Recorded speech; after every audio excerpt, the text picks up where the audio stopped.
ابو امامہ جمحی روایت کرتے ہیں کہ آقا علیہ السلام سے پوچھا گیا یا رسول اللہ قیامت کب آئے گی؟ آقا علیہ السلام نے فرمایا قیامت کی نشانیاں 3 ہیں، ان میں سے پہلی فرمائی ان نشانیوں میں سے ایک نشانی یہ ہے کہ جب بڑوں سے تعلق کو کاٹ دیا جائے گا اکابر سے، اور چھوٹوں سے علم حاصل کیا جائے گا،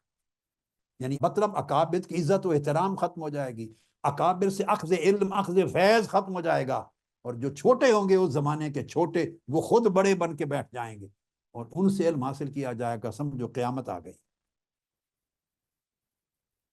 حضرت عبداللہ ابن مسعود رضی اللہ تعالیٰ عنہ فرماتے ہیں، عبداللہ ابن مسعود فرماتے ہیں لا یزال الناس بخیر متماسکین ما آتاہم العلم من اصحاب محمد ومن اکابرہم فاذا آتاہم من اصاغرہم ہلاکوا۔ یہ حضرت عبداللہ ابن مسعود رضی اللہ تعالیٰ عنہ کا قول، اور اس کو امام طبرانی نے روایت کیا معجم کبیر میں، معجم اوسط میں، اور اس حدیث کے روات سب موثق ثقہ۔ فرمایا اس وقت تک دین میں اور لوگوں مسلمانوں میں خیر باقی رہے گی، خیر، جب تک وہ علم آقا علیہ السلام کے صحابہ سے لیتے رہیں گے، جو میں نے سارا آپ کو بتایا، ادب حضور کے صحابہ سے سیکھتے رہیں گے، علم حضور کے صحابہ سے لیتے رہیں گے، شعور دین کا آقا علیہ السلام کے صحابہ سے لیتے رہیں گے، پھر ان کے بعد من اکابرہم جو سلف صالحین اولیاء صالحین جیسے ذکر کیا، وہ پھر لیں گے حسن بصری سے، پھر وہ لیں گے بایزید بستامی سے،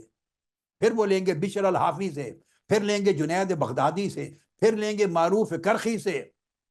پھر لیں گے شیخ عبد القادر جیلانی سے، پھر خواجہ اجمیر حضرت معین الدین چشتی اجمیری سے، پھر داتا گنج بخش علی حجویری سے، پھر حضرت بابا فرید الدین گنج شکر سے، اس طرح من اکابرہم نسل در نسل پھر اکابر سے لیتے رہیں گے دین کا شعور، جب تک لیتے رہیں گے اس وقت تک خیر پہ رہیں گے۔ فرمایا پھر وہ زمانہ آئے گا کہ جب اکابر سے کٹ جائیں گے اور اکابر پر تان زنی کریں گے، تنقید کریں گے، تانا دیں گے، ان سے لینے کو آر سمجھیں گے، اور چھوٹے لوگ آ جائیں گے، چھوٹے جن کے ظرف چھوٹے، جن کی ذہنی سطح چھوٹی، جن کا علم چھوٹا، جن کا فکر چھوٹا، جن کا مزاج چھوٹا، جن کا اخلاق چھوٹا، جن کا ادب چھوٹا، نیچے آ جائیں گے لوگ، پھر وہ علم کے منبع بن جائیں گے اور اکابر سے نہیں لیں گے۔ فرمایا ہلاکو، سمجھو اس وقت قوم ہلاک ہو جائے گی، اس وقت مسلمان ہلاک ہو جائیں گے۔ ہم اس زمانے میں ہم اکابر سے نہیں لیتے، ہر آدمی، کیونکہ یوٹیوب پہ آپ کو ہر چیز کے ترجمے مل جاتے ہیں، اردو ترجمے کتابوں کے مل جاتے ہیں، ہر کوئی ترجمے پڑھتا ہے، مگر علم اساتذہ سے فن در فن نہیں سیکھے، اساتذہ سے نہیں سیکھے، حذاق سے نہیں سیکھے۔ امام شافعی رضی اللہ تعالیٰ عنہ نے فرمایا من تفقہ من بطون الکتب ضیع الاحکام، جس نے دین کا علم صرف کتابوں سے سیکھا، صرف کتابوں سے، کتابوں کے اوراق کو پڑھ کر دین بیان کیا، سارا فہم صرف کتابوں سے لیا، مگر اکابر علماء حذاق کے آگے زانوے تلمذ طے نہیں کیے، الف بے جیم سلیقہ علم کا اکابر سے نہیں لیا، اساتذہ سے نہیں لیا، ماہرین متخصصین سے نہیں لیا، صرف کتابوں سے لیا، امام شافعی فرماتے ہیں اس نے دین کے احکام ضائع کر دیے، ضائع کر دیے، کیونکہ اسے آداب بھی معلوم نہیں ہوگا۔ اس طرح خطیب بغدادی نے روایت کیا ہے، کہتے ہیں کہ لوگوں نے دیکھا حضرت عبد الرحمن بن ابی لیلہ اور جو ان کے طلبہ اور اساتذہ تھے ان کی اس طرح تعظیم کرتے تھے جس طرح اس زمانے میں خلیفہ وقت کی جاتی ہے، اکابر علماء کی، مشائخ کی، بزرگوں کی جو منابع علم تھے ان کی اس طرح تعظیم کرتے جیسے عمراء کی، بادشاہوں کی، خلفاء کی جاتی۔ اور حضرت ابو عبداللہ یحییٰ بن عبد الملک الموصلی کہتے ہیں میں نے حضرت مالک بن انس رضی اللہ تعالیٰ عنہ جو فقہ مالکیہ کے امام ہیں ان کو دیکھا کہ ان کے جو تلامذہ تھے، اصحاب تھے لوگ، وہ ان کی مجلس میں بیٹھے ہوئے آواز بلند نہیں کرتے تھے، سراپا ادب ہو کے بیٹھتے تھے۔ اسحاق کا شہیدی روایت کرتے ہیں کہ میں نے حضرت یحییٰ القطان بہت بڑے امام حدیث کے ان کو دیکھا، انہوں نے نماز عصر پڑھی، پھر وہ بیٹھ گئے حدیث کا درس دینے کے لیے، اور میں نے اپنی آنکھوں سے دیکھا حضرت امام علی بن المدینی اپنے وقت کے محدث تھے، بہت بڑے محدث، وہ عصر کے بعد ان کے سامنے کھڑے ہو گئے۔ امام شازگونی کو دیکھا وہ کھڑے ہو گئے، میں نے عمر بن علی کو دیکھا وہ کھڑے ہو گئے، اتنے میں حضرت امام احمد بن حنبل آ گئے، وہ بھی کھڑے ہو گئے، یعنی حضرت یحییٰ القطان کے سامنے امام احمد بن حنبل اور امام علی المدینی اور یحییٰ بن معین، یہ سب کھڑے رہے، وہ حدیث بیان کر رہے تھے، یہ بیٹھے بھی نہیں ادب کی وجہ سے، عصر سے لے کے مغرب کی اذان تک کھڑے ہو کر امام احمد بن حنبل سمیت ان کی حدیث کے کلام کو سنتے رہے۔ یہ سراپا ادب کے پیکر ہوتے تھے۔ امام شافعی گھوڑے پر سوار جا رہے ہیں، امام احمد بن حنبل ان کے پاؤں کی رکاب پکڑ کے ساتھ ساتھ چلتے تھے۔ کسی نے تانا دیا ان کو کہ یہ گھوڑے کی رکاب پکڑ کے ان کے ساتھ چل رہے ہیں، فرمایا دوسرا رکاب خالی ہے، آپ نے بھی اگر علم کا کچھ راز لینا ہے تو اس رکاب کو آپ بھی پکڑ کے ساتھ ساتھ چلیں۔ اکابر کی یہ قدر و منزلت ہوتی تھی۔ امام دارمی نے توقیر علماء میں ایک پورا باب قائم کیا ہے۔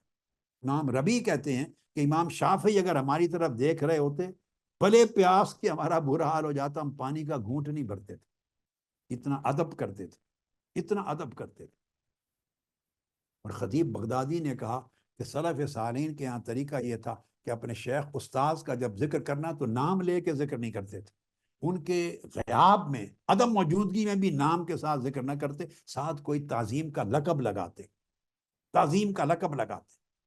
تعظیمی لقب لگائے بغیر اکابر کا نام نہیں لیتے تھے۔ یہ کلچر تھا خطیب بغدادی کی۔ میں آپ کو تاریخ بغداد اور سارے سلف صالحین کی ان نسلوں کو جن کو آقا علیہ الصلوۃ والسلام نے فرمایا خیر القرون قرنی ثم الذین یلونہم ثم الذین یلونہم، سب سے بہترین زمانہ میرا،